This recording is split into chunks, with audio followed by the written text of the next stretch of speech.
안녕하세요. 호기심 세상입니다. 오늘의 주제는 하품입니다. 하품은 하루에도 수없이 나오는데요. 그러나 시도 때도 없이 하품이 나온다면 다른 질병이 없는지 유심히 봐야 합니다. 그 이유는 뇌와 관련이 있기 때문인데요.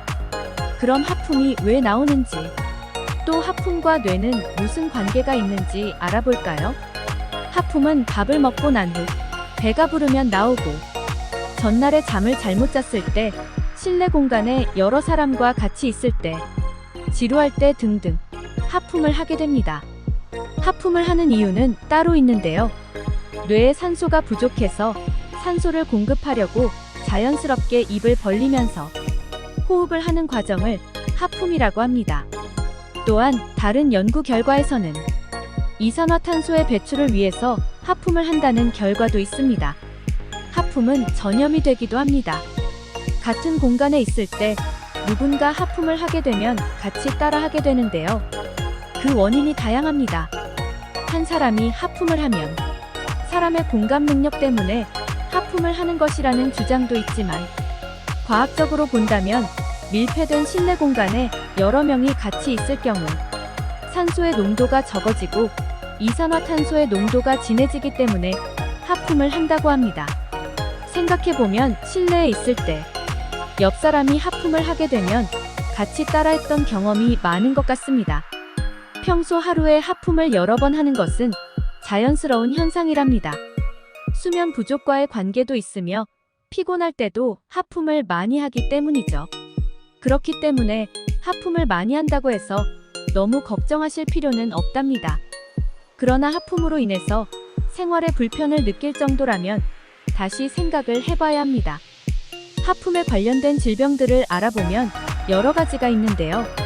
우선 뇌경색, 심장질환, 심근경색, 갑상선 저하증, 편두통, 협심증, 간질환, 빈혈 등이 있습니다.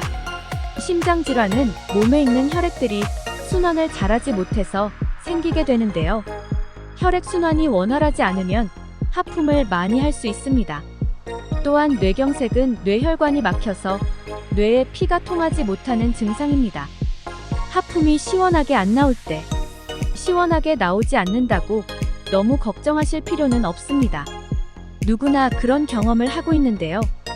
그러나 하품을 할 때마다 자주 답답하다든지 불편하다면 병원을 방문해 진료를 받는 것이 좋습니다.